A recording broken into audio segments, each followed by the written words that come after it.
ಆತ್ಮೀಯರೇ ನಮಸ್ಕಾರ. ನಾನು ದೇವರಾಜ್ ರೆಡ್ಡಿ, ಅಂತರ್ಜಲ ತಜ್ಞ, ಚಿತ್ರದುರ್ಗದ ಜಿಯೋ ರೈನ್ ವಾಟರ್ ಬೋರ್ಡ್ ಸಂಸ್ಥೆಯ ಮುಖ್ಯಸ್ಥ.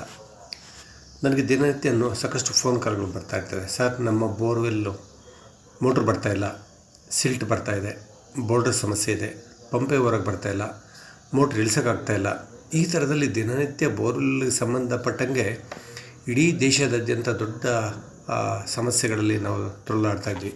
ಇದಕ್ಕೆ ಏನಪ್ಪ ಅಂತ ನಾವು ಅರ್ಥ ಮಾಡ್ಕೊಳ್ಬೇಕಾಗಿದ್ದಿಷ್ಟೇ, ಬೋರ್ವೆಲ್ ಅಂದರೆ ತುಂಬ ಕೇರ್ಫುಲ್ಲಾಗಿರಬೇಕು. ಕಾರಣ ಸಣ್ಣ ರಂಧ್ರ 6 ಇಂಚು 6.5 ಇಂಚು 7 ಇಂಚಿನ ಒಂದು ರಂಧ್ರವನ್ನು ಭೂಮಿಯಲ್ಲಿ ಕೊರೆದಿರ್ತೇವೆ.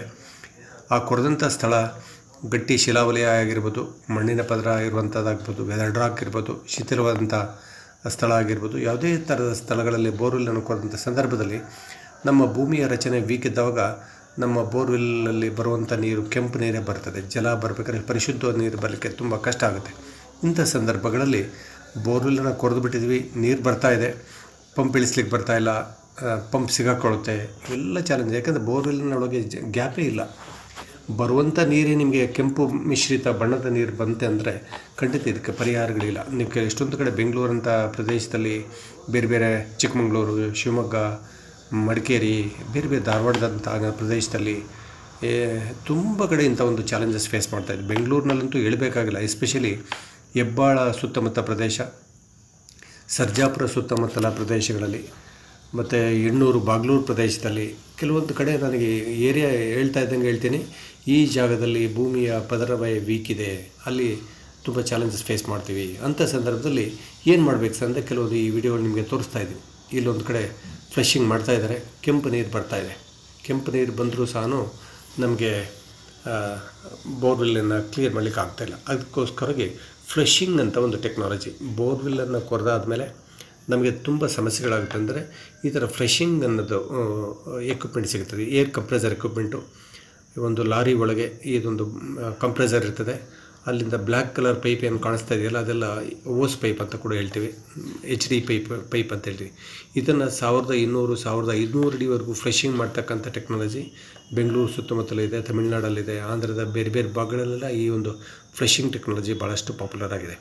ಭಾಳಷ್ಟು ಮಧ್ಯ ಕರ್ನಾಟಕದ ರೈತರು ಆಗಿರ್ಬೋದು, ಉತ್ತರ ಕರ್ನಾಟಕದ ರೈತರಾಗ್ಬೋದು, ಸಾಕಷ್ಟು ಒಂದೊಂದು ಜಮೀನಲ್ಲೇ 4-5 ಬೋರ್ವೆಲ್ಗಳನ್ನು ಕೊರೆಸಿ ನೀರಿನ ಸಮಸ್ಯೆಯಿಂದ ಬಳಲ್ತಕ್ಕಂಥವ್ರಿಗೆ ಈ ಫ್ಲಶಿಂಗನ್ನು ಮಾಡಿಕೊಂಡ್ರೆ ನಿಮ್ಮ ಸಮಸ್ಯೆಗಳನ್ನು 100% ಕಡಿಮೆ ಮಾಡ್ಕೋಬೋದು.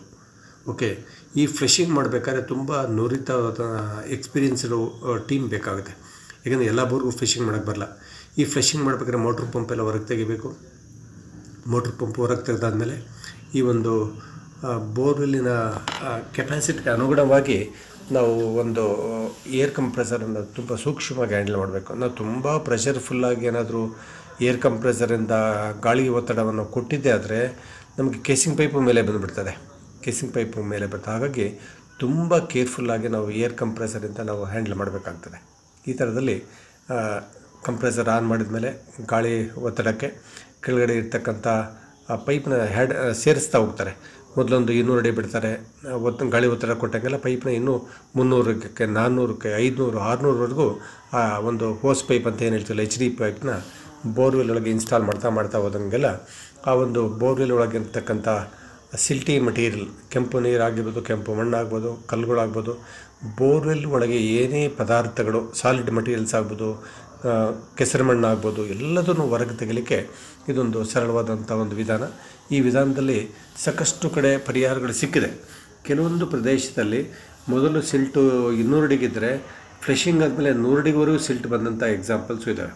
ಹಾಗಾಗಿ ನಾವು ಜಿಯಾಲಜಿಸ್ಟ್ ಒಪಿನಿಯನ್ ತಗೊಂಡು ಭೂವಿಜ್ಞಾನಿಗಳ ಮಾಹಿತಿ ಮಾರ್ಗದರ್ಶನದ ಮುಖಾಂತರ ನಾವು ಈ ಕೆಲಸವನ್ನು ಮಾಡಿಕೊಂಡ್ರೆ ನಮಗೆ ಸಮಸ್ಯೆಗಳು ಬರಲ್ಲ.